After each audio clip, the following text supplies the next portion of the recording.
You buy a pair of socks, that's 2 socks. You buy a pair of Bombas socks, that's 4 socks. Because one purchased is one donated. Socks are the #1 most requested clothing item in homeless shelters. So when you buy a pair of super comfortable Bombas socks, you're also donating a pair. Bombas customers have powered over 150 million donations. So Bombas would like to thank you 150 million times. But we only have like 30 seconds.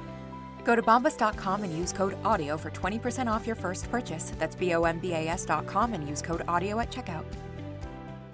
Hey guys, finding the perfect gift for the food lover in your life is easy. Thanks to Goldbelly. Goldbelly ships America's most iconic foods straight from world-famous restaurants right to your door. So if you want to treat someone to Joe's Stone Crab from Miami, Franklin Barbecue from Texas, or desserts from famous foodies like Ina Garten or Martha Stewart, Goldbelly has you covered. Just go to goldbelly.com and for a limited time, get 20% off your first order with promo code GIFT. That's promo code GIFT. What's up? Welcome into your daily Buckeye Blitz for a 2 for Tuesday. No, you don't get 2 of anything. Not from me anyways. But why are all the best things, why do they all come in 2s? Boobs. What else? Yeah, that's a good start. We'll build on that throughout the show. Anyway, it is October 7th, 2025. Apologies for the potty humor right off the bat. Hopefully you're awake. Anyway, today we are talking about the Buckeye defense, stats and grades from the dominant performance, I would say, over Minnesota. So let's get into it here. Oh, I forgot to give my my grades on the offense yesterday at the end of the show. I always forget that at the end. Let's go quarterback A, running backs B+. We need a 100-yard rusher in order to get an A. Receivers, A+. Well, let's go A. We need to get Brandon Inniss involved. And that includes the tight ends. So we'll go A, wide receivers, tight ends. O-line, we got to get that running game going. And I've seen some shitty PFF grades by the O-line. So I'm going to go still like a B-. Yeah, we got over 100 yards rushing as a team, but we still haven't got one guy over 100 yards. So, yeah, those are my grades for the offense. So rewind that yesterday and go back and plug those in if you'd like. Right. I will promise to do the defensive grades at the end of this one, though. All right, let's get into it. Defensive line. This is about depth and disruption. Kenyatta Jackson had an 83.4 PFF grade, even with going out early from the injury in the first quarter, but he looked like he was going to have a breakout game, another one, kind of before the injury. But he was explosive off the edge, got pressure early on, and set the tone for the D line. Then you plug in the true freshman Zion Grady, a 76.7 PFF grade. He stepped in with a motor. He did not quit. He had the second highest edge grade. For the Buckeyes, showed some seriously strong flashes for a freshman. So love the future there for Zion Grady. And notice this, folks, if you haven't noticed over the last couple of years, but freshmen are playing more at Ohio State. You kind of have to as a position coach and head coach for that matter. Freshmen are playing more across the board. So keep that in mind. Maybe not so much at some of the developmental positions like O-line, but everywhere else, freshmen are playing. Just wanted to get that out there. Continuing on the D-line here, Eddrick Houston, a 76.6. His best game of the year. He looked quicker off the ball, more confident with his hand fighting. Still looks like that ankle is kind of nagging him a bit. Will Smith Jr., a 73.3. He's rising. His arrow is going up. He's a good number 2 option at D tackle right now. Played with good leverage and interior push. Caden Curry, Mr. Motor, has 72.7. Non-stop effort as always. I would expect nothing less. He had the high snap count for the D line, a 38.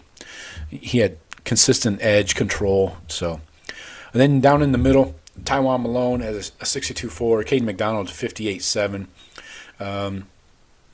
All those guys, I don't think they get graded accurately because they're down in the middle and you can't see them.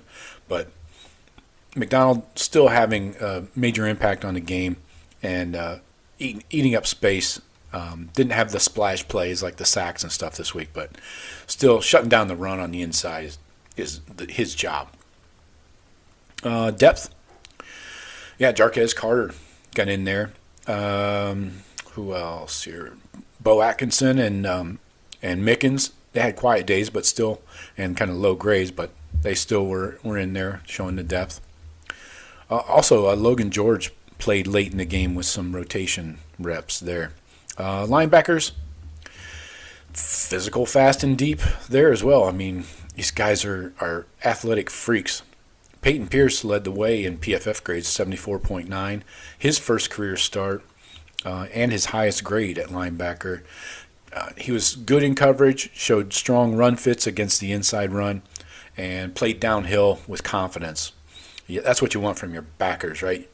We want them coming downhill and confident. Make a decision and go. Sonny Styles, 65.9, still physical.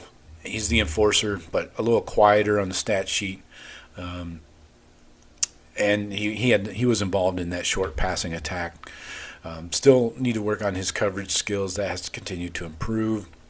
Arvell Reese, a 65.2, another solid day, but he's going to have plenty of action every week, and he's going to continue to tackle well in space. And as you know, one of my defensive stats that I always look at is missed tackles. We had a total of 7, so I'm happy there. Bo Atkinson, here's why he did not grade out well. He had 2 missed tackles. He was the only person on the team with 2. Tarvis Alford, Jalen McClain, Caden McDonald, Caden Curry, Lorenzo Styles, they all had 1 missed tackle. But, hey, as a team, kept it under 10. I'm happy there. Right at Pettijohn had 5 snaps, but his role is going to continue to grow. And T.J. Alford, he was out of position a couple times, so we need to get that cleaned up, but that was in garbage time. The secondary, let's look at the DBs here. It's locked down again. Lorenzo Styles, great game, bouncing back after his shit game against Ohio University. He was the highest grade in according to PFF in the secondary at 84.5. He was sticky in coverage, made a big pass breakup on 3rd down, so he's really rebounded after his blown coverage and whatever. IGB named Defensive Player of the Game, and a 69.3, smothering in man coverage, physical at the line of scrimmage, coming up there and run support, and he always plays with confidence. That's one thing with IGB you got a confident dude, and he's not playing with a cushion. He's up in your grill. Caleb Downs, 72.3, patrolling that deep middle, playing fast. He continues to erase the deep half for opposing offenses. Leader of the back end already. So Jalen McClain, a 64.3, solid game, but areas to improve for sure. And Jermaine Matthews, a 66.3, another steady game. Thought he had a pick on, what was that? I forget what part of the game it was. Anyways, on a little out route. He jumped it, went right through his hands. Freshman who got some reps. Devin Sanchez, of course. You also had the second-year guys, Aaron Scott, Bryce West. They all got some light work in mop-up duty. And Sanchez was solid. He graded out a 56.1, but still solid.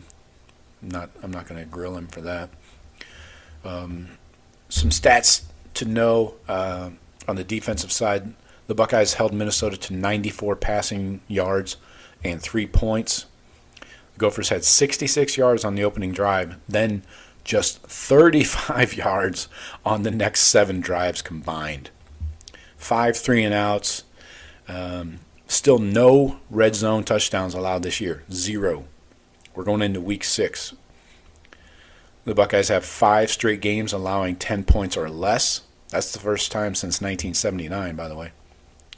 So Matt Patricia, he gave Minnesota that first drive, then immediately made adjustments. And Drake Lindsay, the quarterback, said First snap, next drive was a completely different defense. Imagine that as a quarterback. Okay, so you saw these guys for, 8 to 10 plays on your first drive. You got down there, got a field goal, and then you come back out, and this is a completely different defense. You're like, what the fuck just happened? Where is everybody? Yeah, pressure came from different gaps all night long. Secondary disguised coverages. It was mostly zone match schemes in the second half. So, yeah. Final takeaway is the standard is the standard. This defense just keeps raising the standard every week, right? Patricia is evolving the defensive unit every week. He's not just a coordinator calling plays. So we need to monitor the Kenyatta Jackson injury. But Zion Grady looks like he can contribute right away. Lorenzo Styles has his redemption game, and then Caleb Downs gets everybody lined up and does his job to one of the best defensive players in the country level. So, going back and looking at the drives before we get out the door here. The drive chart goes field goal, 3-and-out punt, 3-and-out punt. 5 plays, turnover on downs, 3-and-out punt, 5 plays punt, 3-and-out punt, 3-and-out punt, field goal attempt, missed, 5 plays punt. Ball game. It's a pretty comprehensive beatdown right there. Shit. So, anyway, let me know what you guys think. Who is your MVP on defense? I'll give you my grades right now before I forget. D-line, I'm going A-. Didn't get a lot of sacks, but good pressure. Linebackers, I'm going to go A-. I mean, we're kind of getting used to it, right? It's like, yeah, the linebackers had a great day, right? Yeah, it's just another week. Let's go linebackers A-. Secondary, let's go corners. Corners locked them down. I'm going to go A there. Safeties, we'll go A-. There's a couple plays we could have back, but again, nothing to complain about, really. That's really nitpicking. But anyways, let me know what you guys think. Hit me with your grades. That's all I got for you today. Talk to you tomorrow. Go Bucks.